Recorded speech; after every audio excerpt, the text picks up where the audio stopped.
Hello, ladies and gentlemen. It's your favorite paranormal investigator here, Tim Sudano. Welcome to segment 2 here on the UPRN. Tonight, we're going to talk about paranormal M theory. This is something I kind of came up with. So no one go out there ripping me off. That's mine.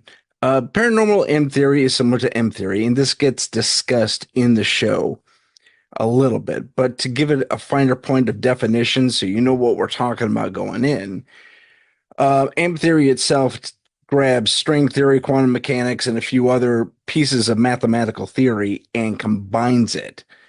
It's supposed to be, and it's incomplete at this point mathematically, it's supposed to be the unifying theory of everything. And that's a big deal. Applying that to the paranormal world, based on my discussion in segment 1 with Sammer, we started noticing a lot of points of connectivity across not only history, but cultures across the globe. We kind of landed on the Ifrit, what they look like, and how they kind of resemble the Pukwudgie, and how they kind of resemble these other creatures in South Pacific lore, or even Asian Pacific lore. And there's just so many points, and that's just one subject. We talked about the different gods throughout the world, the ancient world, and in some cases, the current world, who have gods that are blue. Interesting point there. A lot of them. I mean, literally every continent on this earth of ours has at least one or two blue gods. That's strange. We can dive in a little bit deeper, talk about pyramids all over the world being built roughly at the same time frame. The construction's a little different, but the general, well, the general period of construction is roughly the same globally, from Egypt to South America and Central and even Mexico, Central America and Mexico, I should say, all the way over to, again, the Asian Pacific region. It's amazing. It truly is amazing. And they all seem to have been built roughly around the same time. Further,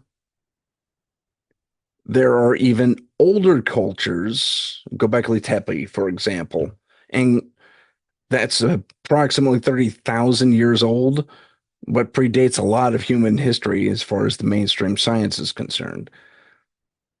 That already had that technology, and it was even better. I mean, moving massive monoliths, a lot of stuff in South America and Central America, as far as the ancient cities go, like Teotihuacan, that's in Mexico, and a few other things along those lines, were built on older sites. Wow. I mean, that's saying something. That's just an amazing thing. So that's kind of where paranormal M theory comes in. It has a little bit to do with ancient astronaut theory, a little bit to do with modern like Bigfoot research and UFO research and all that fun stuff. But so yeah, M theory for the paranormal. Are ghosts related to Bigfoot?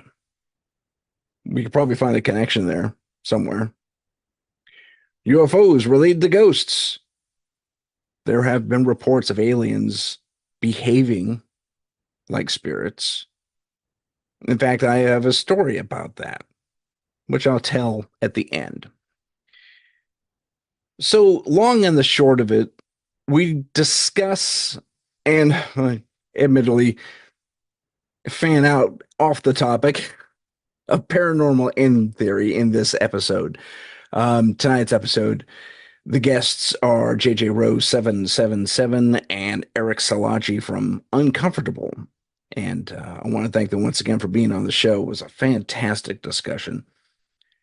But we have more to explore. And so let's get right into the episode. This is segment 2, the paranormal M theory. Enjoy. M theory is a theoretical framework in physics that attempts to unify all consistent versions of superstring theories. It was proposed by Edward Witten in 1995, building upon earlier work in string theory.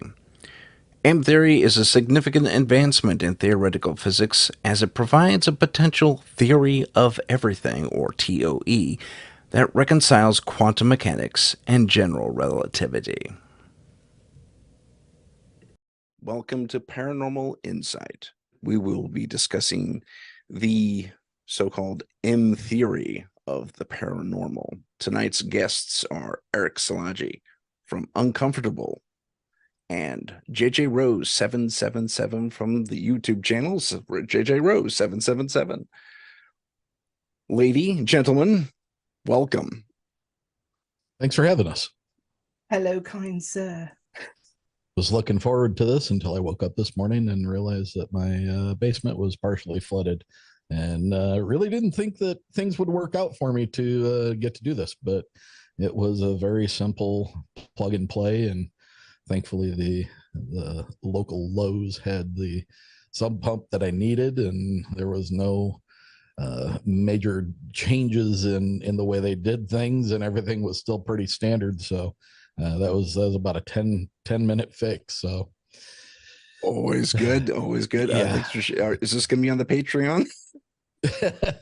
No, I did not.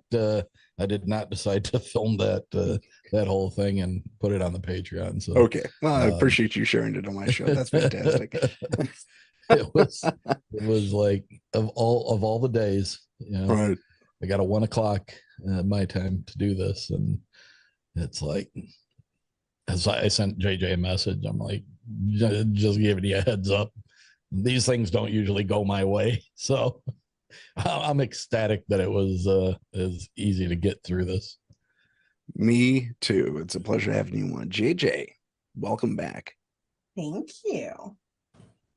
So today's topic, actually, it sprung from last week's conversation with Samer. We started talking about monsters from the Middle East, from Islam, and from ancient Arabic times. And we started seeing some connections between various monsters throughout the world, and not only monsters, but mythological creatures. One of the chief things was, and I actually touched on this in the show, Eric, was the Ifrit are a type of jinn, and they're these little dudes. They're green. They have gigantic ears. And the first thing I thought of were the Hobsonville goblins. Hobsonville goblins, yeah. Right. And you did a brief, not brief. It was pretty well. It was a nice little radio show. It was like a little radio play. You put sound effects in there and everything. It was really good. That's what I was going for. I was trying to get the old time radio show feel to it, but you succeeded. That was pretty well done. Thank you. And that was episode 60, if I recall. Yeah, okay. I don't remember. 200 episodes in, and it's been a while. It's been a while ago. Yeah, it was a lot of fun doing that, though. Yeah, it was. I'm sure it was intensive, though, compared to. You know, there's a lot of post-production work when you're trying to pull in sound effects to elicit that feeling of being there, you know, like you're kind of experiencing it. I understand. But it was a lot of fun. I really enjoyed doing them. They're just very time consuming, and that's why I don't do a lot of them. I did that one, and I did the one on the Dewey Lake Monster as well. And yeah, if I had the time, I'd do more, but they eat up a lot of time. Yeah, I understand completely. Yeah, as everyone knows by now, I do video editing as my one of my Day jobs. Quasi day job. Yeah, it's my real day job is with doing AV work at a dental society where we help with CE and stuff like that. And I have to do all the nighttime, all the after hours work on the AV and the IT side of things. But getting back to our topic, I thought about the Hodgsonville goblins. Again, I can't speak today. And then there was something else that popped into my head, which was the Puckwudgies. And there's a minor difference there. The Puckwudgies are said to be a little bit furrier, but basically the same archetype. And then he says, "Oh, you know what? There's something like that in Southeast Asia. In fact, all of Asia, as far as the Orient goes, and stuff like that. And there's these little creatures in all the mythologies over there that have little guys about 3 or 4 foot tall, gigantic ears, and they're typically green or blue." So I thought that was an interesting point of connection, pretty much globally. And then we got into we talked a little more about jinn and how some of them were blue. And I know that sounds like it's straight out of Aladdin, but it's actually based on accounts from not only the Quran, which actually has a book, like the Book of Matthew, the Catholic Bible. It's a book of jinn, which I found fascinating. I didn't know that until that episode. But yeah, there are different colors apparently, and one of the jinn colors is blue. And I said, well, that's fascinating. There are blue creatures and gods across the world too. He says, well, you're right. India was my first go-to as well. Then he pointed out, well, Osiris is either blue or green. And then we go to Norse mythology. One of the elves that made Mjolnir for Thor. Yeah, he was colored blue, but his brother wasn't colored blue because he wore gloves. He was smart. But we hit upon all these, and it's not only those locations. Again, we go over to Southeast Asia, and we go to either mainland China and Japan, and pretty much all the Orient, and we have a lot of blue creatures there too. And then we circle right back. Right next door is India, pretty much. And so a lot of blue gods, a lot of blue people. In modern times, we had blue people, the Kentucky blue people. And that ended up being a little pinched vein or artery here. Right, yeah. And there was a doctor who says, oh, I think I can fix that. And he does a minor surgery, and this brother and sister clears it right up. They were cyanotic, and they were okay with it. It didn't affect them, really, except they were tired all the time. But I mean, that's just strange. A minor little glitch in the human genome, and you get this blue tint to you. And so these different points of connection kept happening throughout the interview. And that's when he and I started hitting upon this M theory of all things having relation, not only in the ancient world, but in the modern world as well.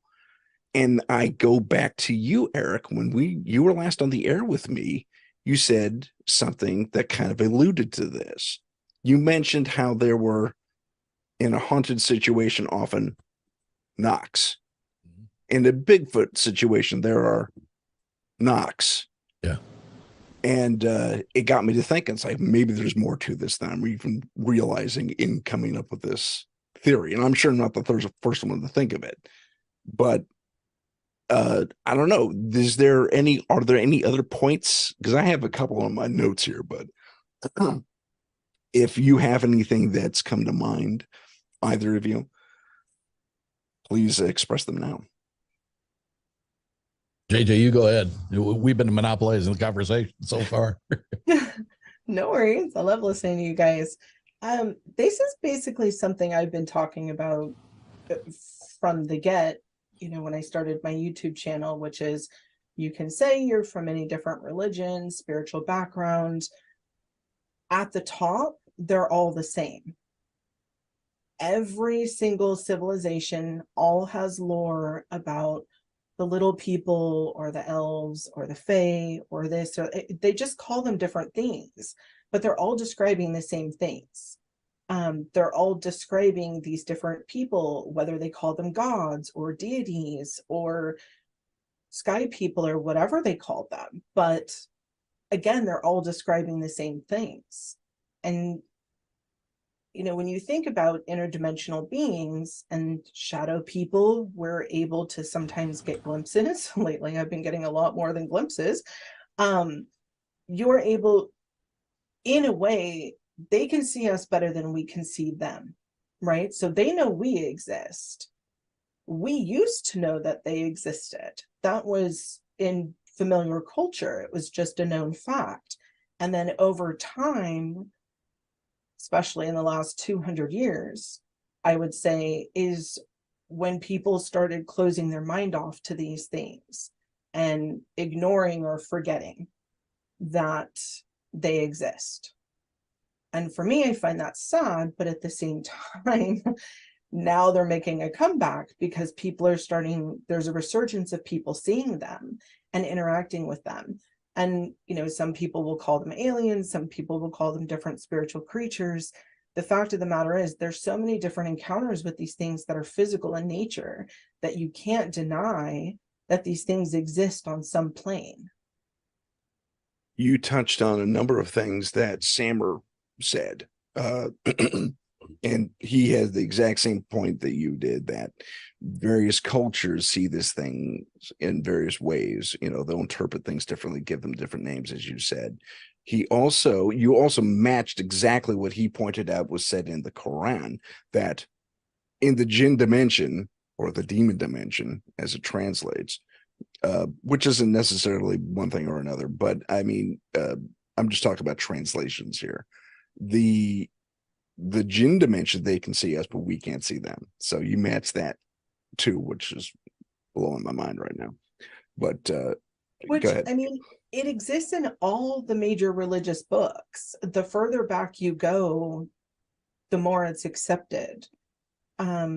Within the Buddhist and the Indian culture, these things are way more accepted and not unusual as compared to when you get into the Bible. And you got to remember that with the Torah and the Bible, there's a whole part where it starts talking about don't do magic. And that's almost when people's eyes glaze over and they don't understand that that's actually saying magic was true. I mean, Moses had a straight magic off with other magicians in front of Pharaoh. That's all documented in the Bible. And then they started telling the Jewish people, don't practice magic. And when that really took a foothold, that started the forgetting process, I feel.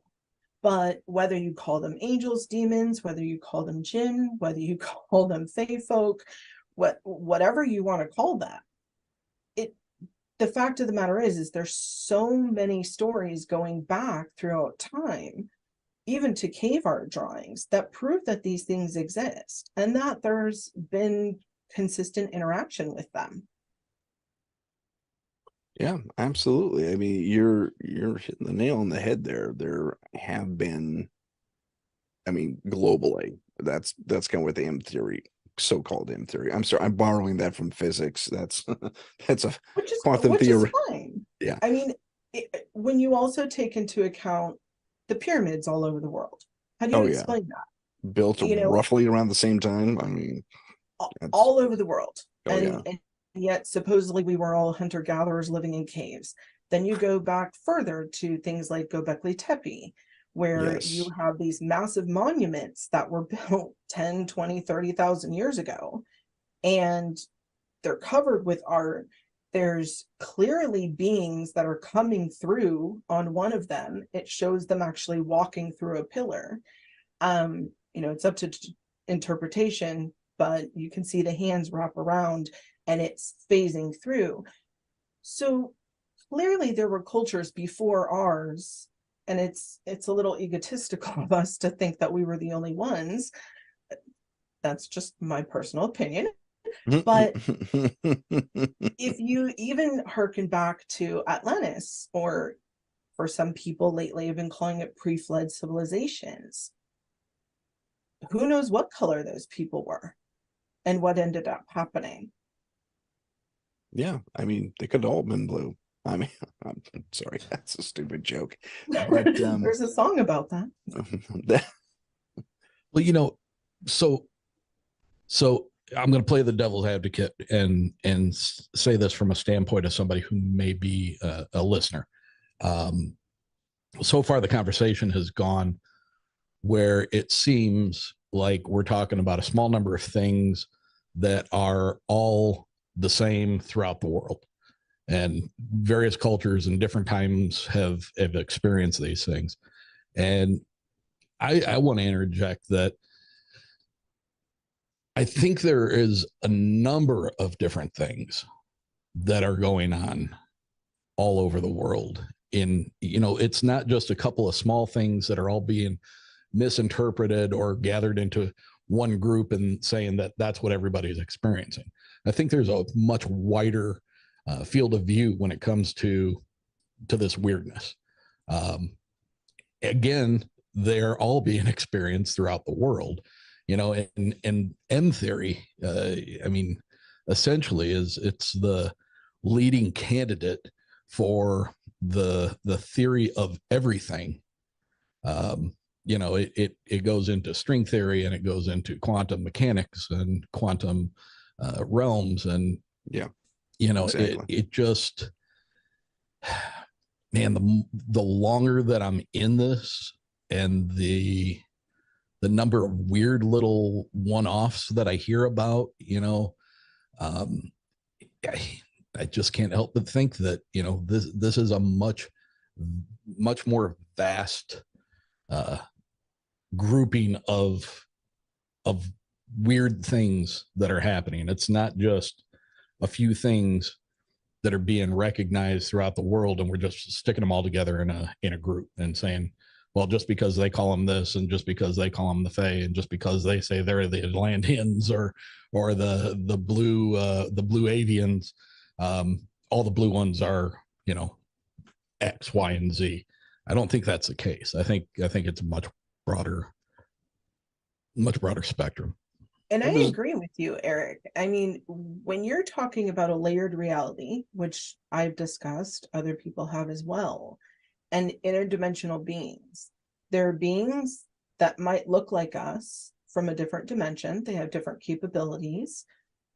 Those could be the old gods, right? The ones who looked like humans. They just had different powers or greater abilities than we do. And then you have all these other things, the little people, you have the big feats, you've got the dogmans, you've got people who are seeing little green hands come out of nowhere, like the duende. You have all these things from all over the world.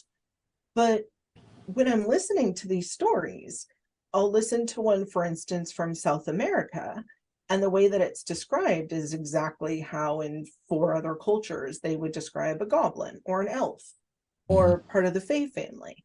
Right.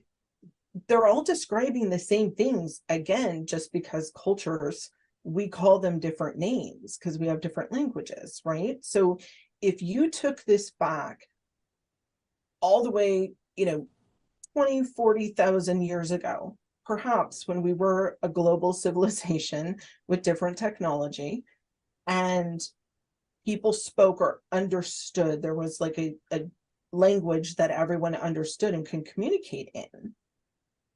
Everyone just had a basic understanding that these things existed and what they were. And then when languages separated and broke off, we started calling them different things. But I'm 100% with you, Eric, that there's more than just blue people happening all over the world. There's a huge list of all of these things. And because our veil was tightened for so long spiritually, there was a time period when we were able to forget because these things weren't coming through. And, this isn't going to be the most popular thing that I'm about to say, but due to religion being so foisted on so many, it shut a lot of people's minds down because they had to either forget or forcefully forget the old ways. And, you know, a lot of those things didn't get written down. I was listening to something this morning that was talking about Norse mythology, and it was saying that the first thing about it didn't actually get written down until 1200. Well, In the that's the case for a 1200s. lot of religions. I mean, the Quran, it took 200 years to write that. The Christian Bible took 300 years to write that. And I think the same thing for the Torah. It took a couple hundred years to get that written out. No Right, one was because it sitting was down all writing the things down as they were going. exactly, and it was verbal, and it was just culturally understood, just like we have certain things today that are just understood. You know, you go to a bank, you see a little owl, right? They always have those little, I don't know, in Yes. our area anyway, they have the owls up there to scare the pigeons so that they don't sit on top and poop all over the bank. Right. But imagine if we have a world calamity and someone stumbles upon that 400 years in the future, they're going to think that this was a location that we went to worship owls.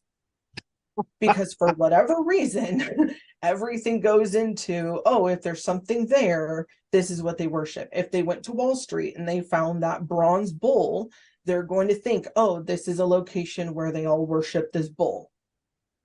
No, it's Wall Street. You know, Yeah, it right. had a different I see where you're going. Yeah. interpretation for us. But if that interpretation is lost or forcefully forgotten because another culture or religion or whatever it is comes in and literally wipes it from the map, then we're kind of where we are now, where we're left with all these old stories that everyone thought, oh, these are stories.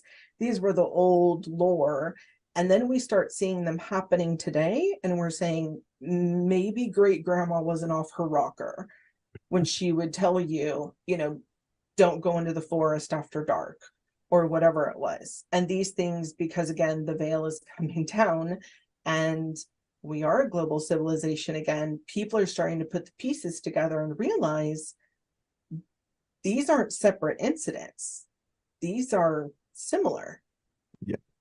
To go back to Eric, yours and Eric's point, and including what you just said, there, I am not saying that only certain points connect. I'm saying that there is, globally speaking, not only in the ancient world, but in the modern world, there are just too many things that do connect, not to be related. I think one of the things that we kind of lose, we lose is that throughout our existence, we have had multiple, we've had multiple layers of what would be considered technology.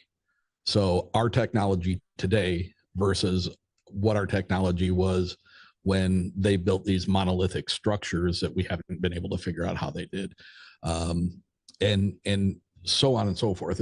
As we start to discover these other cultures that existed thousands and thousands of years ago, we see that they had some kind of a technology, but it doesn't look like our technology today. Our technology today looks very much like the cell phone we carry in our pocket, or the podcast equipment we have sitting in front of us, or, you know, the 70-inch TV that we have hanging in our living room. I think it's all relative to the time that we are living in, and those books like the Bible and the Quran and you know the Torah and the Bhagavad Gita, is it Bhagavad Gita in India? Mahabharata. Yeah, What she said. Yeah.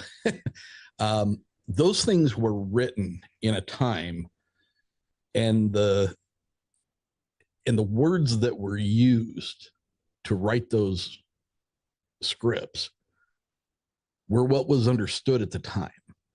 So for us, in our knowledge today, for us to go back and read those things, those very often don't read very well.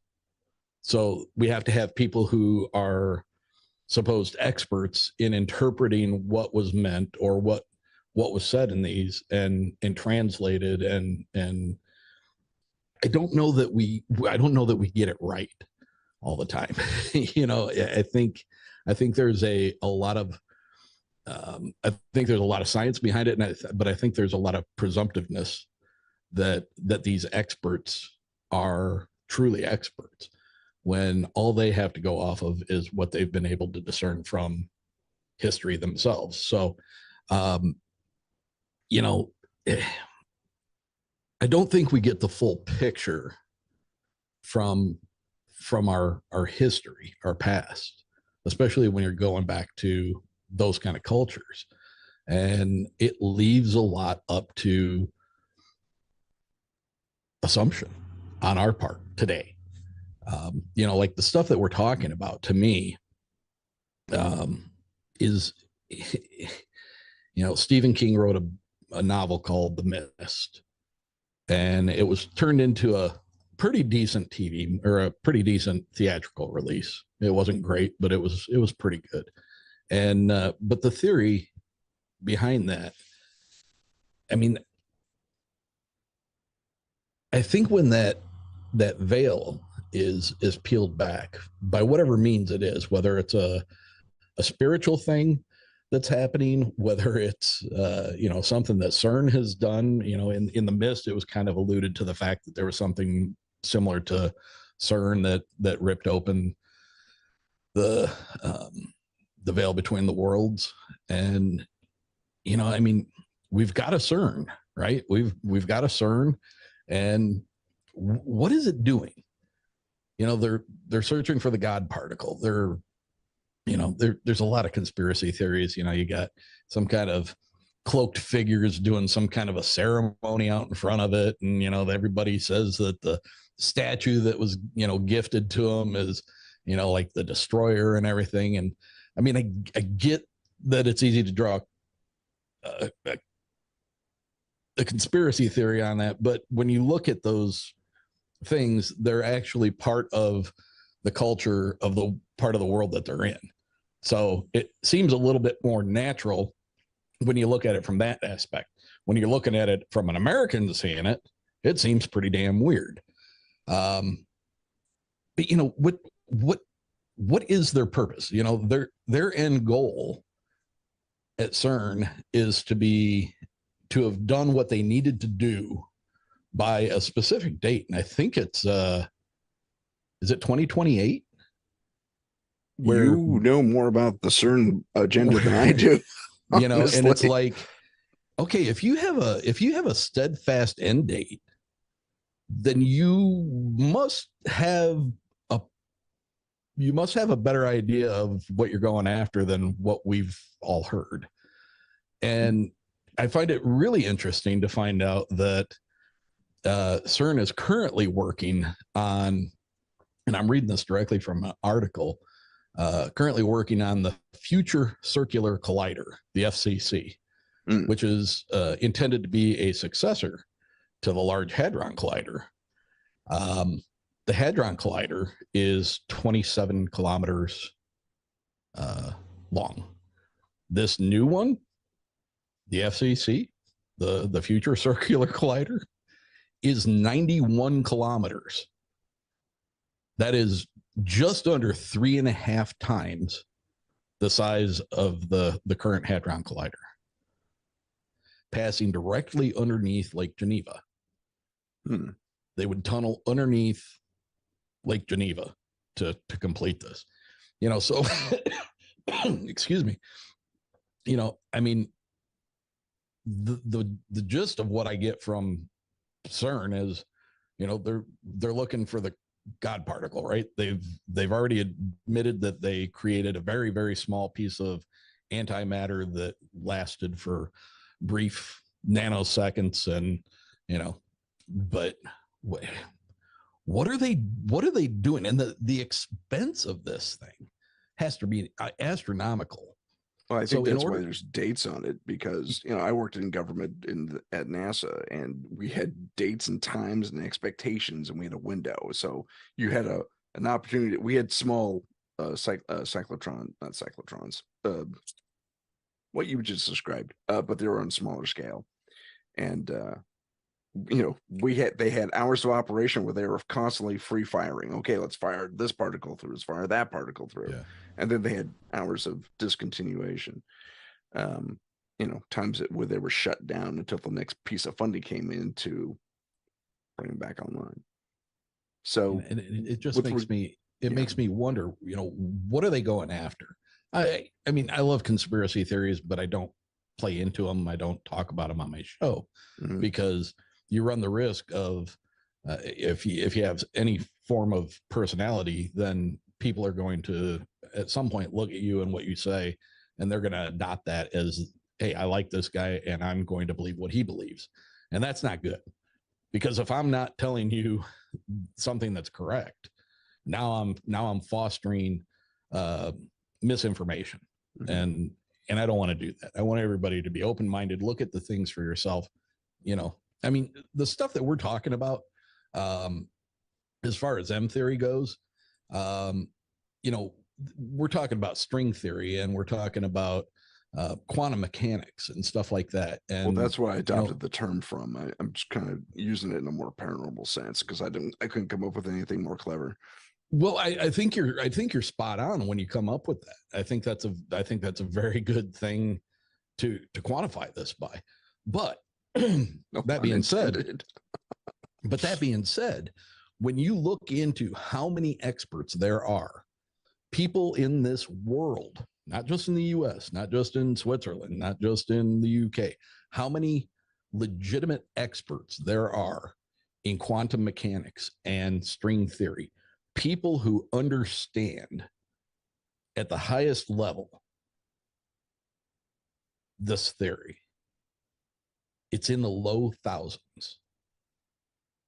We have 8 billion people on this planet. And there are a couple of thousand people who understand what we're getting into, as far as, so, I mean, there's a lot of room for us as normal individuals or not so normal individuals to not understand exactly what we're talking about and the processes of that. Right. My cousin blinds me all the time with this information. He's a theoretical physicist. He worked at CERN. So he gives me this information all the time whenever we talk, because I ask him about it. So how's it going over there? And I regret it every single time because I get lost, but because he keeps metaterming me left and right and center. But my time at NASA did teach me a little bit, and I never studied this stuff formally, but I did come to understand a lot. I'm nowhere near what my cousin understands, and like you said, there's maybe 1,000 people in the world who do. So just put that out there. But that being said, I think it's a really good time for us to educate ourselves. I mean, I know especially in America, we have a big issue with education. Okay. But I mean, across the world, Eric is right. I mean, with 8 million people in the world, and you have people who live in the middle of absolutely nowhere, and then you have people who live in major metropoli and everything in between. So the education per person is kind of varied according to what they need to know in order to survive, right? Some people literally all they need to know is agriculture because that's their job, that's where they live, that'll get them through. Right. Versus the city dweller needs to know a whole other plethora of stuff. That being said, educate yourself on physics, educate yourself on mathematics. Physics is constantly changing. Obviously I had a much different childhood and background than most people, but I was being taught the principles of mathematics and physics when I was 5 and 6 years old. So I was raised with all of this science and with understanding this, having a passion for it, seeking it out on my own. I subscribe to several different scientific articles to get things straight from what's coming out. And I can tell you almost every single week, and for one point, it was almost every single day, they were saying this new discovery has completely upended the entire root of physics as we knew it. And so then everyone has to go back to the drawing board, figure out how that fits in, and then rework it from there. So it's not a perfect science, right? Like we thought we knew how everything worked and the relativity of gravity until all of a sudden we didn't. And things keep evolving and changing. And that's not a bad thing, but it can be when you're working with very old information and you're not understanding things as they're evolving. Just like with belief systems, if you're stuck in an ancient belief system and you're not going to budge, even though you've been shown plethora of evidence, you know, that belief system needs to shift, change, move, you know, be a little more open or variable, you're going to be stuck. And let me jump back real quick. I can't remember if I said 8 million or 8 billion, but the world population is 8 billion. It just went. I don't want people thinking that I think there's only 8 million people in the world, because that's not true. That's how many McDonald's has served. Over that. In just one area. But, you know, I think when we start talking about this stuff, and, you know, so many of these strange beings, these strange things that have occurred and appeared to people throughout history, and, you know, in the Quran, and they speak of them in the Bible and all this stuff. You know, when you start taking into consideration quantum mechanics and, you know, the concept of alternate realities, you know, often most associated with the idea of parallel universes. You know, in quantum mechanics, the existence of possible outcomes or states of quantum system until measured or observed. This gives rise to the concept of superposition, where a quantum particle or system can exist in a combination of different states simultaneously. The famous Schrodinger's cat thought experiment illustrates the idea best, where it says, where a cat is considered to be both dead and alive until it's observed. Yes. You know, and as experiment, that thought experiment is as funky as that sounds, you know, we don't know things exist until we see them. And not all of us see them. So then you run into, you got people who are saying you're crazy, you didn't see that. And you're saying, I did see it. And am I crazy because I saw it? Is it a trick of the mind or what? You know, but there's so much to this that I can't help but think that all these things are actually going on around us. You know, I've had quantifiable experience with a loved one who passed away. Yeah. And you talked about it. You know, we could talk about it for an entire day, and you could come at me from the standpoint of it's impossible, it was coincidental, it was just things, you were reading it into it, you were doing this, you were doing that. And that's fine. You could do it till you're blue in the face. But my heart, my gut, with what I experienced, I firmly know in my heart that I was having an interaction with a past loved one. So, you know, I can have this conversation with a number of people, and they're all going to be at different points of belief or disbelief at anywhere down the conversation. Well, and also different points of understanding. Right. Right. Well, some people are going to think, okay, literally he came back and called you on the phone. Other people are going to think, oh, okay, well, he worked through the tech. You know what I'm saying? Like, there's so many different layers of technology. And the one thing that drives me absolutely bananas, and you've touched on this, Eric, is when people get into this field and they lie and they make things up. Oh, man. Because tell me about it. For those of us who have had these real experiences that are real, we've done everything to make sure that there's not a physical reason for them that we can easily explain away. And we're reporting them. And then people look on us with doubt because people in the past have made stuff up or, you know, use technology to make things happen or make things look real, and it gets debunked later. that muddies the waters for everyone. Yeah. And I like to go into every experience assuming that the person is telling the truth, right? When I listen to different podcasts, or I listen to different YouTube videos, and I'm listening to people describe their experiences, or they've written into someone and they're recounting their experiences, or you're watching shows based on a real story, I want to believe them because that's where I come from. Why would they lie? And then when these little things come out, it gives people who already don't want to believe, and that's how I'm going to say it, they do not want to believe. So they're going to grasp on to any evidence that they possibly can that, well, one person lied, so everything's bunk. Well, I agree with you there, JJ. I'm going to go back to what Erick said briefly about different people perceiving things differently. Same cousin who was a physicist has a sister, also my cousin, obviously, and JJ knows her, and she rather recently became aware. She started being able to, well, she basically became a medium, just the switch flipped on, and it was after her second child, I believe, and it was she is in the field of psychotherapy, and that was kind of shocking for her because she does come from a scientific background, and she didn't understand what was happening. And she knew I was in the paranormal field, and she came to me, she says, Tim, you're going to think I'm nuts, but here's this, that, and the other thing. I said, I don't think you're nuts at all. And she was relieved by that, but here's why I didn't think she was nuts. And my cousin, who's the physicist, challenged me on this. Tim, this thing with my sister, do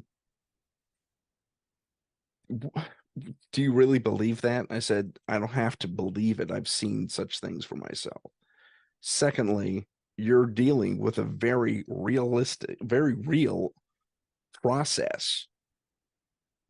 She is able to see things in a spectrum that you and I can't.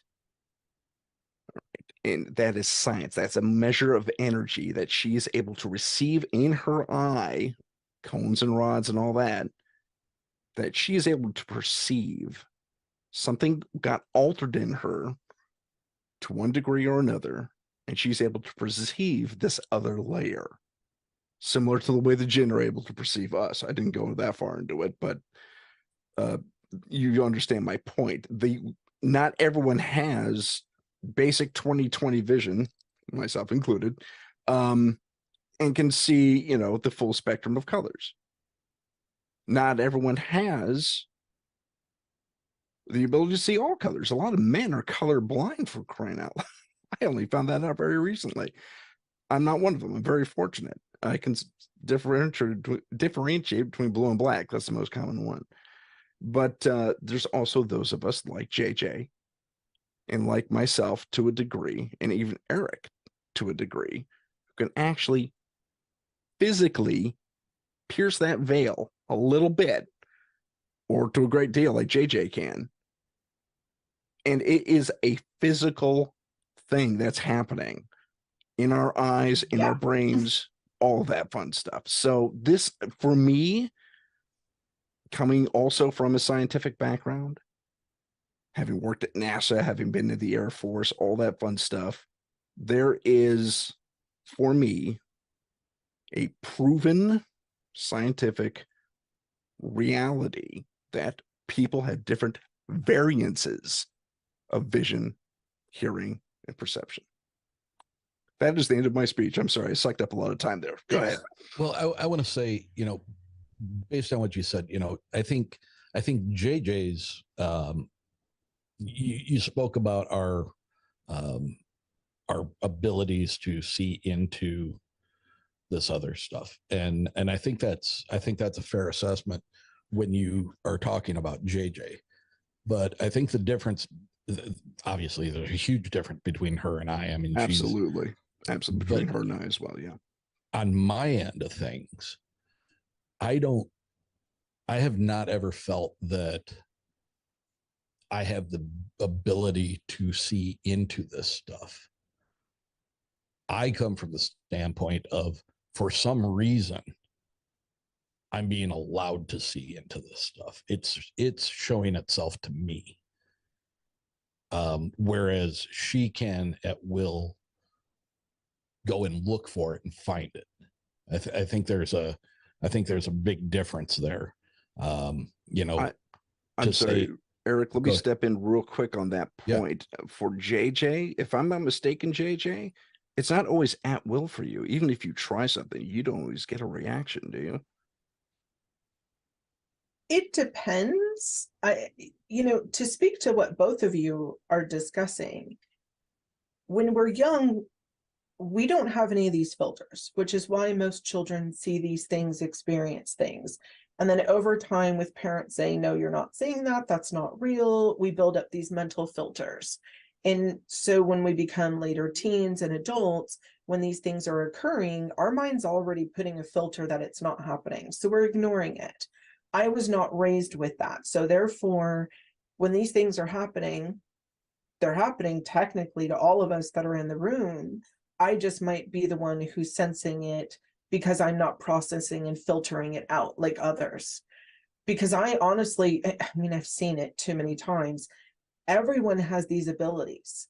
I've seen people get goosebumps for no reason, and I'm staring at them and I see a spirit right next to them. And then they think, oh, I just got to chill. And I'm like, But they had a physical reaction to something. They might not have felt that there was a spirit there, but they had a physical reaction. I mean, look at the stuff that's been happening with me lately. I called out to something, and not only did it ring my doorbell and have my doorbell do something that it cannot physically do, saying hello, all creepy. But then just yesterday, my phone was on the counter and I'm making tea and it goes off on its own with a spirit box app. And I'm looking at it because nothing had touched it. And it's 3 things that you have to do in order to get into that app. So it's not easy. And of all apps to open, that one, right? And then I say hello, and it goes, hi, witch, nice to see you. And I'm like, okay. I was on the horn with you when that happened. We were texting between. That was amazing. Yeah, and I sent you a screenshot and everything of showing you like this is what occurred. But in that case, I had opened a door. I'm also, the past couple weeks, even before I called out to have an interdimensional being come and say hello, and it rang my doorbell, and opened my phone up. But even before that, I've been seeing, and it's been ramping up. And that's why I keep talking about the veil being down, and people get ready, because if you're not even thinking in this magnitude, if this isn't even in your purview mentally, get prepared. This is why the news is talking about this stuff. This is why we're being flooded with movies and shows about these types of things. I was watching one the other day. It's total kids show, and guilty pleasure. I absolutely love it. Lock and Key on Netflix. Oh, same. And I love that show. I love it, right? Guilty pleasure, like you said. I had started watching it because one of my brothers was like, hey, I was watching this with my kids. I think you're absolutely going to love it. And at first I totally did. And so I just finished the most recent season, and they're opening up portals. And they're showing other dimensions coming through. And I'm thinking, okay, I don't know how popular the show is, with the general public, but this kind of stuff is being out there. It's being popularized. It's being talked about a lot, because if you think about it, it's getting us ready so that we can start accepting this stuff. So, the more you can start looking into physics, because of this stuff, you just think it shows, or it's glamorized stories on podcasts, that's fine. But look into the actual physics of it. Look into the mathematics of it. It's there. It's all there. And, just like you, Tim, I have people who work in various different sectors of things who can actually talk intelligently about physics and engineering and electronics and technology and science. And I'm hearing the same things from them. And they're saying we're finally catching up to a lot of things that spirituality and lore has always talked about. That's true. I want to go back to your television show thing very quickly. I don't know if you're aware of this, and the name of the group escapes me, but for decades, and I'm talking decades now, going back to at least the 40s when films and television was more available, more widely available, I should say. The Hollywood writers have been tasked by our government to come up with scenarios that could present themselves as threats against this country, if not the world. And from all angles, supernatural, alien invasion, say terrestrial invasion from enemy countries, if you want to call them that, or from other countries, we'll say. But for decades, these scenarios have been coming forward and being presented. And they went to the Hollywood guys because the analysts couldn't think that far outside the box. So they brought a few creatives together, and these are big names too. I won't go into it because I'll let the audience explore that for themselves, but I'll get you the proper title of the group to explore into the description. Suffice it to say, some of the scenarios that were prepared against and had a span of time that had elapsed were allowed to be made into movies. One such movie, one of my personal favorites, is Red Dawn. Isn't that amazing? Red Dawn was one of those scenario pictures. Yeah. And there's been several others since and before.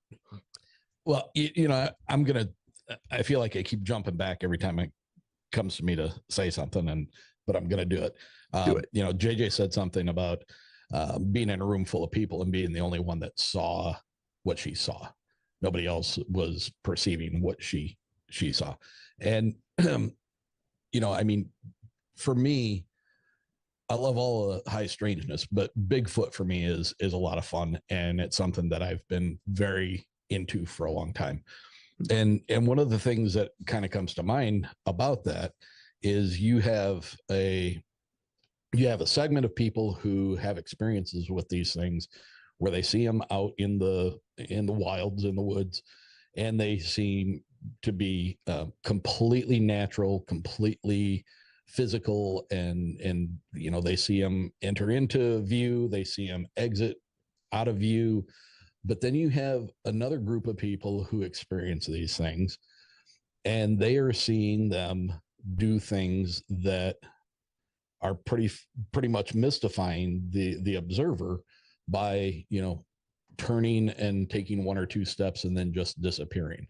You have other people who talk about this ability to cloak themselves in something that would be akin to the Predator movies. And as much as it seems bizarre and silly, and it seems like they could be made up, when you're talking about the quantum mechanics and the string theory and all that stuff, I think you have to take into consideration, like you were saying about your eyesight, we as humans, we only have a perceptible view of a certain amount of the light spectrum. We can only see certain colors. We can only see between here and here. We can't see what's over this, and we can't see what's beyond that. The same goes with our hearing. And, when it comes to vibrations, frequency, and light waves, there is so much that we are not capable of perceiving that, this comes to mind, and it continues to stick out to me. I'm going to read it here. In string theory, the theory suggests that our universe may exist within a larger framework of multiple dimensions. These additional dimensions, beyond the three spatial dimensions, length, width, and height, and the dimensions of time that we are familiar with, are often referred to as extra dimensions. These extra dimensions are typically compactified or curled up in such tiny scales that they are not directly observable in our everyday experiences. However, they play a crucial role in the fundamental structure of the universe, influencing the behavior of particles and the forces they interact with. that's a lot of words there, but basically it's saying that string theory confirms additional dimensions that are not perceivable to us because of our narrowed view in both sight, hearing, and our spiritual awareness. Right. That these things are there, and they fundamentally make up everything that's around us. So it's not out of the realm of possibility that there are people who are more in tune with those frequencies or vibrations or any of those things that can peer into those other dimensions. Well, JJ's living proof of that. She does have that wider, a wider, both auditorially and visual spectrum available to her. In film terms, we call it the focal length, visually speaking. So she's got a little bit more into her focal length. Well, and to that, I'm not alone. It's not like I'm the only one that can do this. Whether they're recessive genes, whether they're gifts that just haven't been opened up yet in different people, it's kind of like with different talents, right? If you don't work the muscle, all of a sudden, you use it or you lose it. And again, with conditioning children over time to, oh, that's pretend, oh, ignore that, that's your imagination, that's not true, that muscle gets lost. Whereas, being that I come from a family with, generations piled upon generations, where this stuff was talked about within the family, maybe not at the world at large because we couldn't, but those muscles didn't get weak. But I truly do believe that everyone has this capability. Some maybe more than others, and some will develop over time. But I mean, I've seen people who are quote unquote just mediums all of a sudden develop different skills and gifts later on because they're needed. And maybe some of that is extra dimensional help coming in and working with them and helping them. But, I am living proof to tell you, I've seen and understood and heard too much for this stuff not to be real. And I'm not insane. I'm very certifiably sane. So certifiably sane. Interesting way to put that. I have it in writing. So I got a good brain. But that being said, it's all the science is there. It's just a matter of understanding it. And Eric, with the thing that you read, I understand that. That makes sense to me. I actually, in one of my, I think, very early audios, I talk about the different type of physics, and they talk about each dimension and how it differs from the one before it. And you'll hear people talk about this, 4D, 5D, and all that type of stuff. Well, it goes all the way up to 10. Now they're working on 11 finally. But when you understand that you're not just limited to this third dimension here, that our minds are able to open up. I mean, think of how much of our brain we don't even use, right? Why is it just sitting there and we're not using it? It has to be there for a reason. Why are there all storage? I'm kidding. Yeah, and why are there all these DNA sequences and genomes within us that we don't even know what they do? Oh, you're talking about the part of us that are lizard, part of us that are possum, those little dead pieces of DNA that we literally have every creature on Earth inside of us, that type of thing. Well, and even beyond that, there's parts of the DNA genome that they sequence that they can't understand what it's there for. Oh, I understand. I'm sorry, I misunderstood what you said earlier. Okay, yeah, you're right. And I often argue that we are not evolving. I argue that we are devolving from what we were. So if our brain capacity is so underutilized, and we're only using a very small part of our brain, and we're able to come up with this kind of technology, What if that's been a progressive downsizing of our abilities? What if the cultures that we're talking about 10s and 20s and 30,000 years ago, what if we were using a much larger part of our brain capacity? Yeah. What did our technology look like back then? Was it something mechanical like this? Probably not. It was something more in lines with the type of stuff that we've been talking about, and in more of a metaphysical realm, I would think. Do you think it's orchestrated? Do you think the powers that be they who they are, here on Earth, are afraid of us advancing? That's a really good question. And my initial answer to that would be, I don't think that it was orchestrated from the beginning, but I think once it was recognized, then the powers that be decided to jump on board and continue that process and encourage the downward spiral, if you will.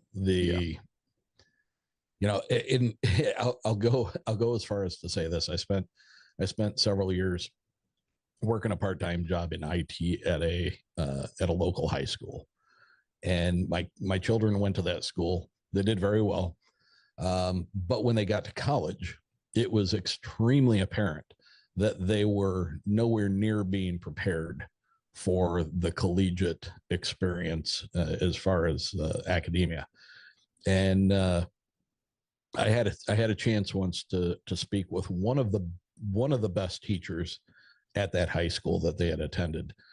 He and I had a conversation in the hallway where he asked how the kids were doing in school, and I said, they're doing good. I mean, it's a learning curve. And I said, I do have to say that it's pretty disappointing to have them at the point that they're at now and realize that their high school career was found to be lacking considerably. And I was surprised because I thought he was going to kind of cop an attitude with me and jump on, this boisterous, teachers are great and all this. Instead, what he said was, I have no doubt. He's like, if you had any idea how far down I've had to dumb down my curriculum over the past 10 years, you would not believe. So can I ask you what year this was roughly? When we had the conversation, that would have been 2017, 2018, maybe. Because my kids graduated in 2015 and 2016. Okay, gotcha. So, they would have been in their first and second year of college, respectively. But he said that he literally was forced by the administration to dumb down his teachings. I taught at the high school level briefly for like 3 years, I think. And then at the college level after that, I was part of the AVID educational system, which took middling students and made them A students. And I was successful in that. I took all my kids to A's, which I was very proud of. But you're absolutely right. In fact, I can pinpoint almost to the day when when the lesser educated kind of won an argument. And it happened at the school I was teaching at. There was a news segment that came on, and I was aware of some sort of brouhaha in the background. There was some chatter about it loosely in the teacher's lounge, but then I saw the news article and I understood a little bit better about what I'd heard peripherally. And the argument was from the student, they didn't teach us this now. And then I go to take my SATs and I failed because they didn't teach it to me. Now, the argument was they didn't teach it to her. The truth of the matter was she cut classes left, right, and center. The argument was further made that the teacher didn't single her out as a student in need and pry her with all this information. Okay.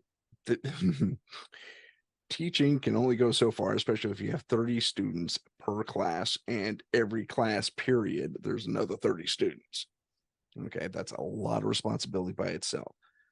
And so this person, this student, won their argument with the school board because there was a lawsuit threatened. They said, no lawsuit, we'll abide. And they give her a passing grade and all that fun stuff. And I think that was the moment, at least in my district, in my neck of the woods out here in the southern, I'm not in Southern California, I'm in Northern California. And it was that permeated. Other students having similar situations made a lot of noise. And that's when the dumbing down started happening, is from my recollection, from my point of view, granted, but that's when it happened. As far as I think there needs to be a distinction made here.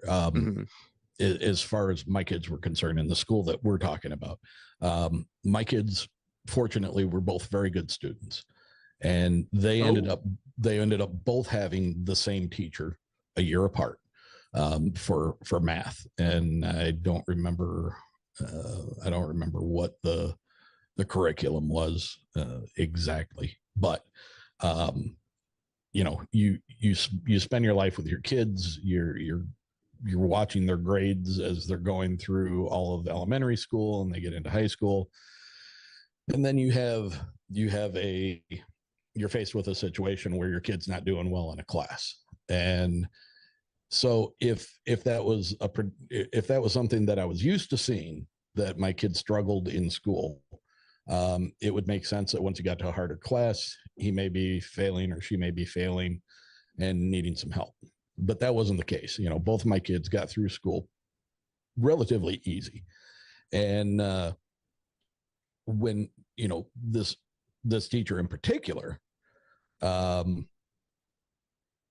knew him through coaching, and, I felt at ease with going and talking to him. And I told him, I said, listen, you've got my kid in your class, and he's coming home and he's telling me that he doesn't understand what you're teaching. And when he comes up to ask you a question, your response to him is, go back to your seat and pay better attention. That's laziness. That's not being a good teacher. I agree wholeheartedly. Now, I had that experience with both of my kids, both with the same teacher. And the second time around, I said, do you remember when we had this conversation last year? And you're doing the same damn thing. Yeah, I agree. There are bad teachers out there. And that made a huge difference, because then he knew he couldn't get away with the lazy shit with me. And when my kids did ask a question, it was because they truly didn't understand and needed a little bit of extra teaching. Right. But what I was talking about with the teacher that was in the hallway that I had the conversation with, that was a different situation. That was an intentional dumbing down of the curriculum for whatever reason. Is it just because kids are dumber these days and we gotta dumb everything down because they can't understand it? No, I don't believe that. I think it all plays into, you get a certain amount of money for every kid that's in school and for the number of days that they actually show up. If, there's all kinds of counts. When I was working there, it seemed like every couple of weeks there was some kind of a count. You had to make sure that enough kids were here, and you had to make sure that classes were full, and there couldn't be so many absences and all this stuff, because it was all generating money from the state to continue the school going on. But that's, that's one aspect of it. But there's been an intentional dumbing down of our education system. And that's the point that I recognized it. I'm sure that it goes far beyond that. It's probably been happening for generations. I was to some extent. when my experience happened, it was 2004, I believe. So yeah, and to be honest, you're both right. You're not wrong, but some of the reasons behind it are you have parents who no longer take any responsibility or accountability for their child's actions. There's no, your kids being a little, you know what, in class, you need to discipline them, you know, we're sending them home, whatever. There's kids who the parents do absolutely nothing at home whatsoever to make sure they're doing homework or understanding their curriculum. They have no home base, no normal space or environment to even, you know, learn or further with any of the stuff that they're learning. So it goes in one ear out the other. And then you have everything in between. And then you pile on technology with everything, where we have instant access to so much information that no one's retaining it. Because all you have to do is, you know, ask whatever device you have. And that in and of itself, I mean, God, I remember as a kid, we had to do all these memorization tables and all these different things. I mean, over here in America, we're struggling with getting kids to even learn how to read. In China, they're literally teaching top elementary school kids about quantum physics and quantum mechanics.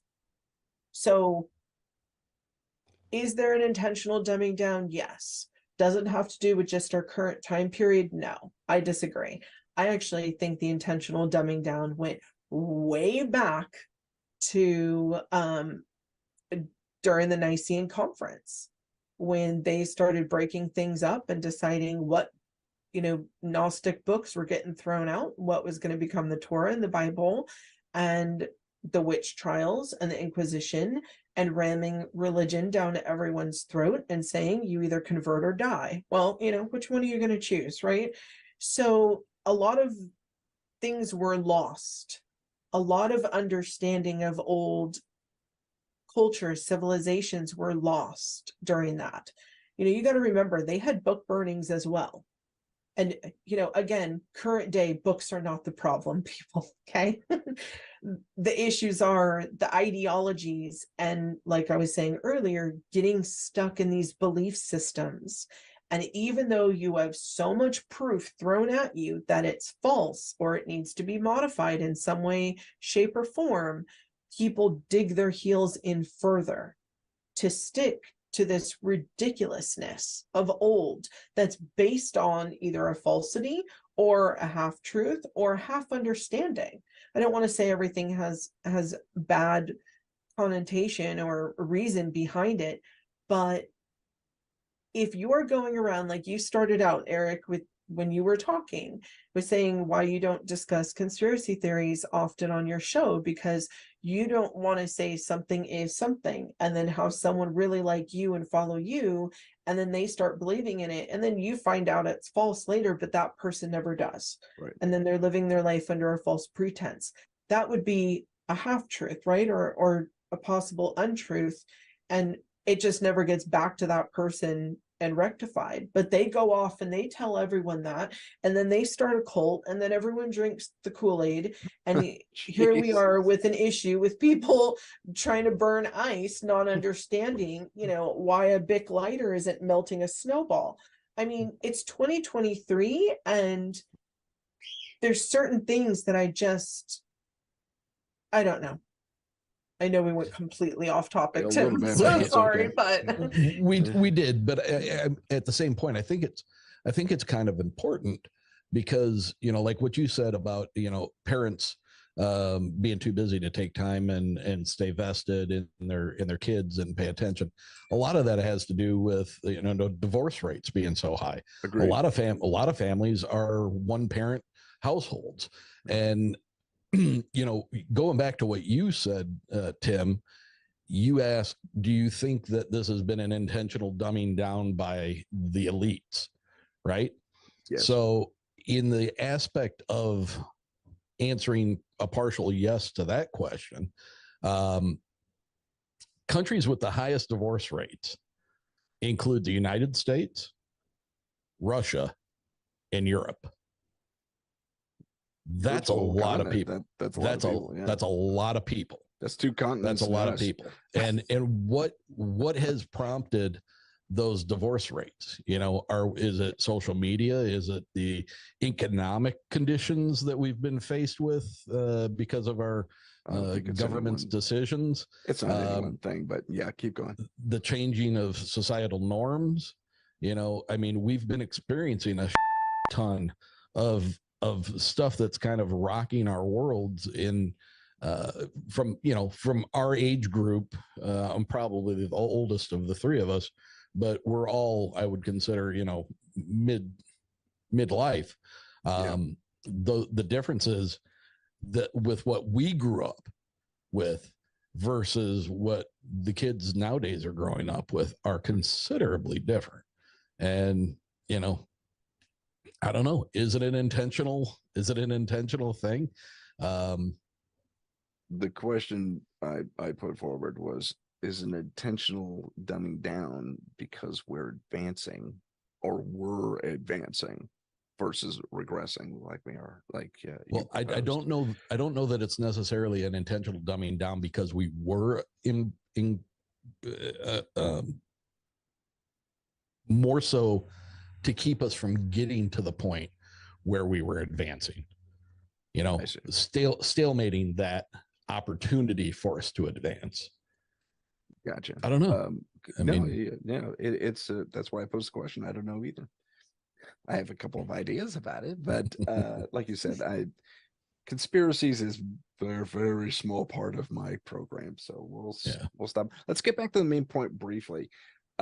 Points of connection and theory in the paranormal. This is more of a physical thing, but I want to briefly talk about Sergeant Stephen Digna from Fort Irwin. He was recently featured on Dr. Greer's latest podcast or YouTube thing. Disclosure. Thank you. Disclosure. And he was the sergeant, former Army sergeant who he was a range master. He had some brain damage. Yeah. He admitted to that on mic. And he told the story of how he encountered a time kite, which is the small black thing that had the weird texture to it, almost like a cat's tongue. This is virtually identical to what yet another sergeant, interestingly, Jim Pattinson experienced at the U.S. base at Rendlesham, near Rendlesham Forest. And we all know that story. Same craft, writing on the outside, funny texture to the skin. His story differs in that he was taken into the craft. And inside the craft, even though it was really small on the outside, had kind of like a TARDIS effect. It was larger on the inside. And these lights were before him, these balls, these orbs. He said they looked tangible and they spoke to him telepathically. And it's one of the few stories in the UFO thing that actually gives me hope for our future as humans. And it was, I call it the time kite. Well, actually, I don't know if that's my phrase or not, but anyway, these little balls told the sergeant, don't be afraid. We all know that. They always say that. We're from the future and we're just ensuring that things go as they're supposed to. It'll all be okay. That was the end of the message. I'm kind of paraphrasing, but it was, of all the stories that do have similarities, and it's not the first time we've seen the time kite, this black little thing flying through the air, diamond-shaped thing. It was the one time, though, we had a message it was pretty positive, not only positive, but a positive about our future, that it's going to be okay. So I just wanted to know if you've run across any other stories that have had a similar message. Yeah, actually, the craft description was different. It was not what you're referring to as the time kite, but in the 90s in rural Zimbabwe, the aerial school, that experience encapsulated just over 100 people, all kids, administrators, school teachers, nearly 100 people experienced that that landing of a craft and the subsequent exiting of entities that were very much what we're used to hearing as far as the description of being, grays, 3.5, 4.5 foot tall, larger heads, big almond eyes, very black in color. And what's really impressive about this show is about that that experience was not only were those children filmed back right after it happened, and there is some documentary footage of the interviews with those kids, but then again, more recently in the past 3 or 4 years, documentarian James Fox, who has shows called The Phenomenon, and he recently did one about the Brazil experience where the two entities were basically found, taken to the hospital, and then one of the guys died from exposure to it. All of those kids who had experience with those entities said that they received images in their head, and they were told that they were basically to be the stewards of the earth, and that they could save us from keeping, if we continue to go down the route that we're going, that it was going to be bad, but we could stop it and we could change. So the communication and the message that was being given to those kids is extremely similar to what you're talking about. Different craft, does that mean it's a different set of beings? Not necessarily. If you pay attention to Bob Lazar when he worked at S4 out there as a part of Area 51, right, he said he observed 9 different craft that were all considerably different in appearance. Are they just different models? Like we have coming out of Detroit. Are they just different models of vehicles and all coming from the same place, or are they all different? Different civilizations all coming to us for the same reason. Why is that? What are we doing that would garner that much attention from multiple species? What are we doing that would it begs, yeah. It also begs the larger question: why do they care? Are we important to them at a later stage, maybe? Well, perhaps if they're living right next to us in another dimension, well, they care because they're sharing the same planet with us, and they would like us to stop doing what we're doing. Eric, back to being good stewards, which was the message given to those children, it actually states that in the Bible. And that's the one part of especially this Christian nationalism movement that's been happening. That's actually really, really revolting to me. This whole kind of merging of capitalism and Christianity into this very ugly little thing. Hold on. I'm not aware of this at all. I must be living under a rock. Well, you are. Love you dearly, honey, but Wow. Yeah, there's this very ugly capitalism / Christian nationalism that has been happening, honestly, since it's been going on since probably the 1800s, with just using people for slave labor and paying them next to nothing. But over time, it's gotten worse and worse, so that average people who are making minimum wage are thinking, well, this global warming, this is just, I don't have a word that I can use. Poppycock. Poppycock. Yes. That'll work too. Thank you, Eric. But basically discounting just taking care of our environment. I mean, hi, we all live here. Breathing clean air is important, not only just if you're asthmatic or if you have allergies, but for the future of our humanity's survival. Making sure that we're not going to have entire states be underwater also is important, right? Like making sure that people have safe water to drink is important. So these are the things that need to be, that are part of being, but all of these things go into being good stewards of the earth, right? And so it really bothers me when I hear this being talked about in churches or by ministers or pastors to their congregations of like, oh, you don't need to care about any of that. I'm sorry. I care about how I'm breathing, my children, my children's children, like that needs to stop. This whole let's work everybody to the bone in order to make an extra buck off of them. That's another reason why we have kids who aren't learning as well. Also, is because, consumerism alone. And again, these are all distractions. If you really want to go back to when I think it happened, it was when religion was created instead of spirituality, and it divorced that personal relationship between us and God. And when that was severed, because you had to go through a middleman in order to converse with God or pay to pray, that was actually a thing a lot of people don't realize. Well, yeah, Sam and I talked about that briefly.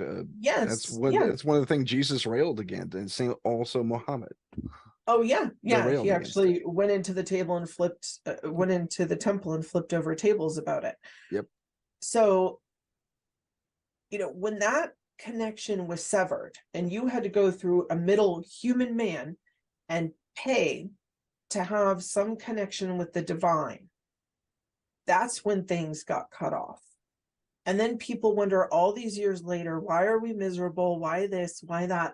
Well, I wonder why, because you're not able to see the divine essence within yourself and your connection with the divine. And then we wonder, oh, why is she able to see X, Y, and Z and we're not? Well, first of all, you just have to have a connection. It's like good internet. Think of it that way. If I have to put it into normal terms, right? Okay. You can't go online unless you have good internet. Yeah. You gotta have all those bars, kids. Yes. I love that analogy. I'm sorry, go ahead. You talk about paying to pray. And just quickly, I mean, when I went to get married, I naturally went to the Catholic church that I grew up in.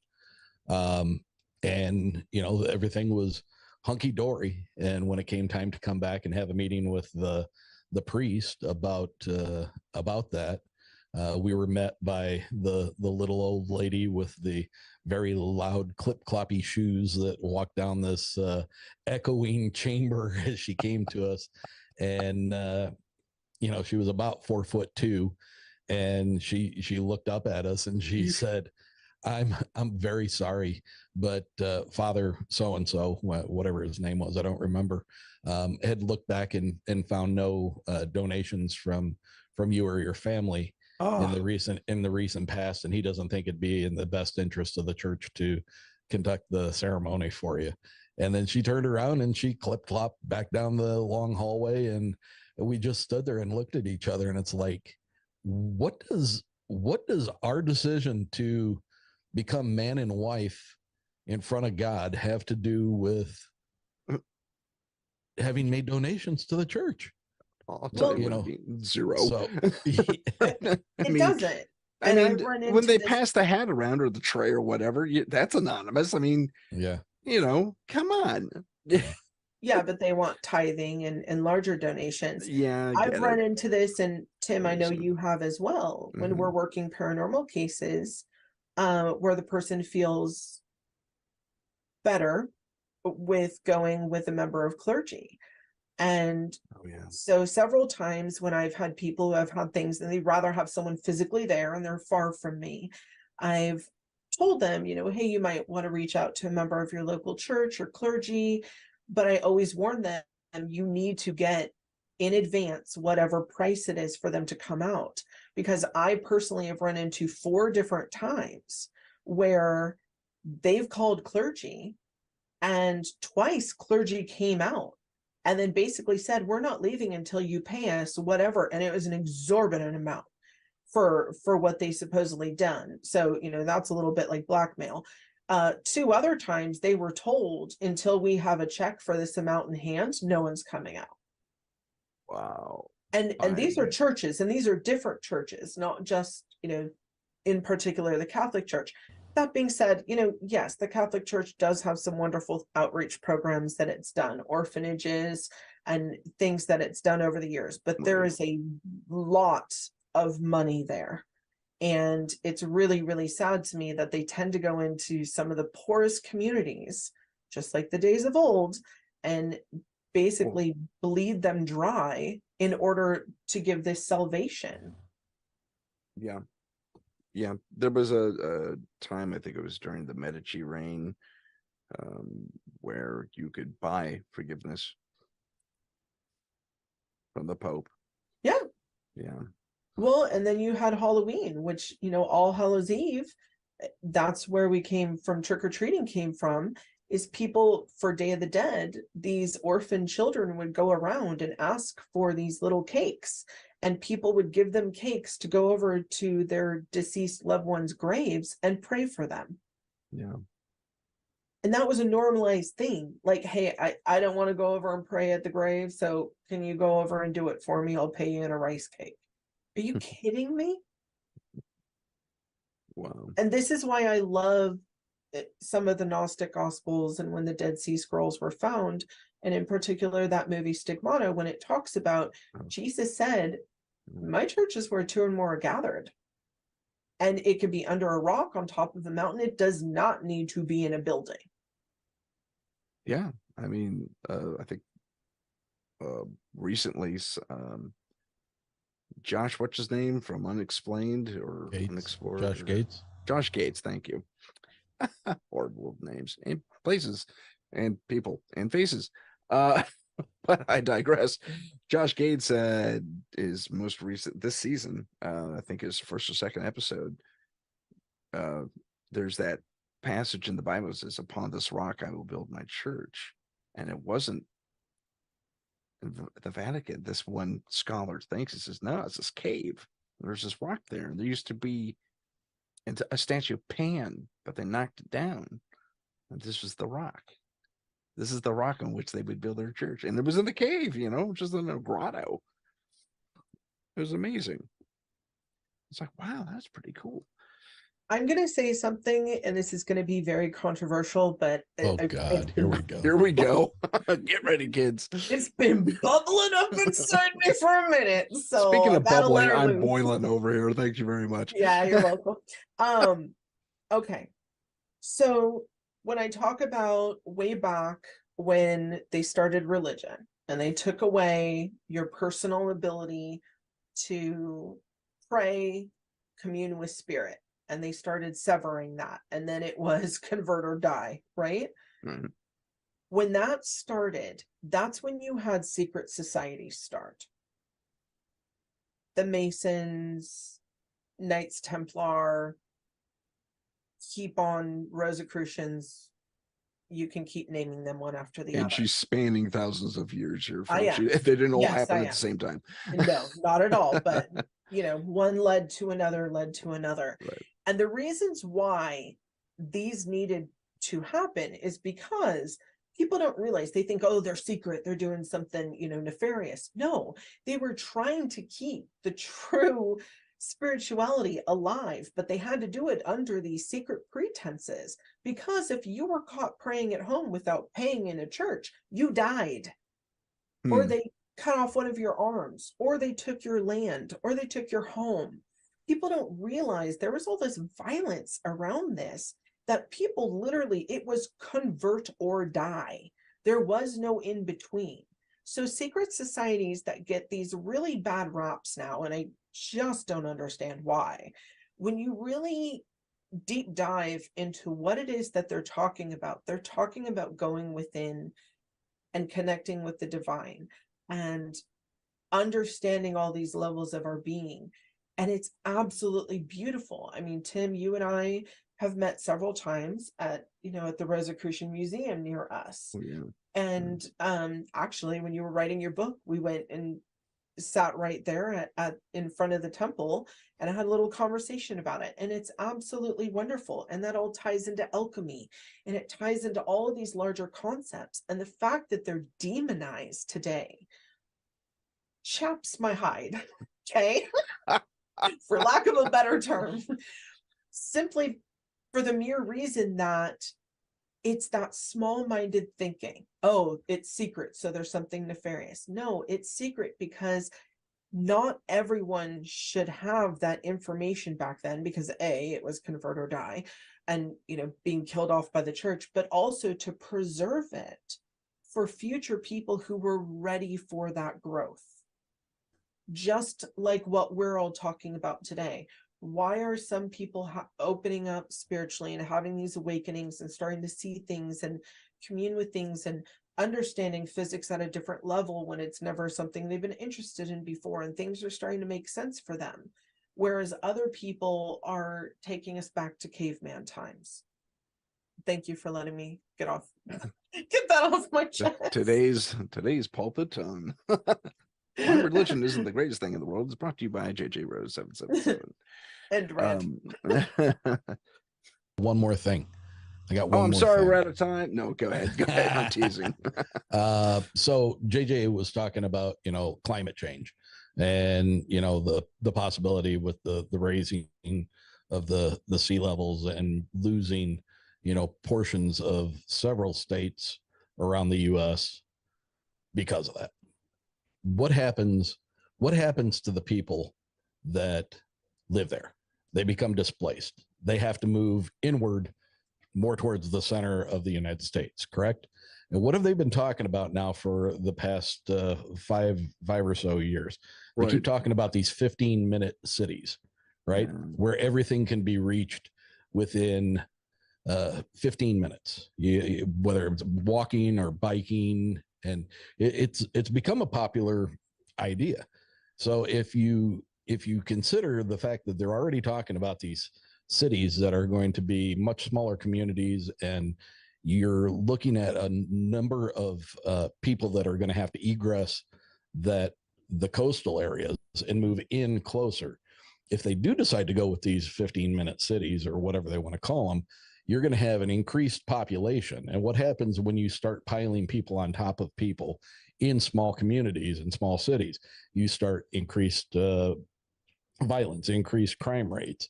We've already known that's been proven and talked about for years that certain 3-letter agencies have introduced drugs into specific low-income housing areas to specifically get that spread out throughout the community and give people a way to make money and keep them trapped in these little portions of hell. Yes, there are all these stack communities are starting to come up. Did you see the one? There's a TV show out called Silo. Oh, someone's actually building it, I think, in Denver. Yeah, I saw the I don't remember what streaming service it's on, but it's on my list of things to start watching. I'll probably wait until it starts cooling off and gets not so nice out. But yeah, that looks very interesting. And I'm not saying that this is what's happening, but if it is what's happening, I mean, there's an actual project, Silo project. They call it Silo, and it's underground. It's in Denver, and it's a circular community basically, and it goes down hundreds and hundreds and hundreds of feet, and it's frightening. In my personal estimation. You might have me as a neighbor sooner than you might expect. That's all. Fair warning. But yeah, that's it for me. I mean, there's just so much weird in this world that's going on, and when you start looking at it with an open mind And yeah, I just think that you can't help but draw correlations to other weird things that are going on, and, early on, you started with, talking about people who go out in the woods and are looking for Bigfoot and they hear the knock, right? And then you have people who go investigating haunted houses and you hear knocks. And a while ago, you were talking about this gentleman going into the TARDIS-like environment inside that time kite and had these balls of light. There are balls of light related to multiple Bigfoot experiences. Oh yeah. I went to a graveyard and did an investigation. The first time I ever went looking for anything with my kids on a whim for a paranormal investigation. And I had one manifest in front of me. My daughter and I both saw it. It was a bluish white light that came out of nowhere and zipped around for a brief second and then disappeared. There's reports of these lights in every aspect of things that we're looking at, considering to be under the umbrella of high strangeness and the paranormal. Well, I think the paranormal is just stuff we don't understand yet. So you can go back to the adage that magic is science we don't understand, and the same thing could be true for these other phenomena. Yeah, I think we've ranted about everything possible. And we did go off the rails a little bit today. I think we took this as far off the rails as we possibly could for you. We definitely took the long road to thanks to Eric for bringing it back around. Yeah. On topic. That's fantastic. Well, Eric, JJ, thank you so much for being on the air with me on this rather fascinating topic. You took us down a great road. I'm sure everyone will enjoy it. Ladies and gentlemen, I want to thank you for watching and listening, and we'll see you next time on Paranormal Insight. Welcome back. I'm glad you stuck around for the end. An interesting topic, to say the least. Did we tackle everything we aimed to on this particular program? No.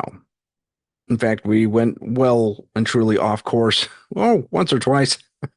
Kind of par for the course with this group. And by group, I mean myself, JJ Rose, and Eric. We're all part of a larger collective of 5 such podcasters. We jokingly call ourselves the Fantastic Five, and we even have a a podcast that I'll put up later from 2023 that we, or was it 24? I can't recall, but we attempted to do all 5 of us together. You'll get to see what that is, but it usually decays into some of the most interesting chaos in the world, no matter what the main topic is supposed to be. We still cover a lot of great, interesting topics in the paranormal world. But getting back to this, just as a footnote to that final bit to that thought, that's why we go off topic. We just know each other so well. We're good friends. And anyway, going on to the main topic, which was hard for us. And I laugh because it's true. We had occasion to still touch on the interesting things having to do with paranormal M theory. And I think Eric, for the most part, brought it together at the very end of the show when he started talking about, as we discussed at the very beginning, knocks in a haunted house meets knocks with Bigfoot. Now, I can make that differentiation for you right now. Bigfoot, we theorize, is making these tree knocks. Certain shaky pieces of video have surfaced that seem to indicate that is the case. They take smaller branches, whack them against trees, and get a pretty impressive, resounding result, whereas we have to use axe handles to generate that, that pop. Still, versus knocks in a haunted location, for example, that has connotations of a human and more humanoid or human interaction from an entity that is passed on. Presumably a human entity most times, more often than not. One could argue that, oh, it could be poltergeists making these noises, or it could be any number of other phantom or shadow person or what have you making that knocking sound. So I think he was just trying to make an argument that not everything does connect in that particular instance. However, he did make another point immediately after that regarding glowing orbs. I told my story about the time kite. I think that's my term too. I'm coining things left and right on this episode. I wasn't even intending to, but having orbs in haunted locations or orbs in around Bigfoot encounters and orbs certainly around UFO encounters as well. Are they the same exact thing? The world may never know, but in my personal estimation, no. I find it interesting that they use all three of those circumstances that I listed have that phenomena in common. Are the exact same thing? Probably not. With UFOs, I would assume it's some sort of advanced mechanical thing, advanced mechanism of some sort. With Bigfoot, I can only guess. Perhaps something similar. There has been a Bigfoot UFO connection in the past. So maybe it could be mechanical for them as well. Those of them that use it. We have seen arguments where some say there are two kinds of Bigfoot, very much like there are two types of humans. In that, there's the terrestrial humans and the sky humans. Some call them the Nordics. They look most like us, typically blonde, very tall, very muscular too. And then for the Bigfoot, there's the terrestrial Bigfoot and there's the UFO-based Bigfoot. So drawing those parallels, they're going to be loose. They're going to be, yeah, you're not going to be able to draw a straight line necessarily all the time. But there is still something phenomenally familiar about some of our more ancient mythical creatures, about our more ancient gods. We never got into that into the show. We took a weird left turn into religion at one point, but que sera. I think overall the M theory still has to be explored further and perhaps a little bit more not succinctly, but more in depth and on target. With any luck, we'll be able to do that with our guests in the future here on the show. Be they returning guests or new guests. But in any event, it's interesting to note that these parallels still do exist and that these parallels remain, I guess, for lack of a better term, pronounced, maybe even obvious. It's kind of up to you to decide and up to me to dig a little deeper. So with that, I bid you a fantastic, wonderful good night. And we'll see you next time on Paranormal Insight. Have a good rest of the week. Until next time. If you have a paranormal experience that you would like to discuss on the show, please email us at paranormal.insight.podcast@gmail.com. That's paranormal.insight.podcast@gmail.com.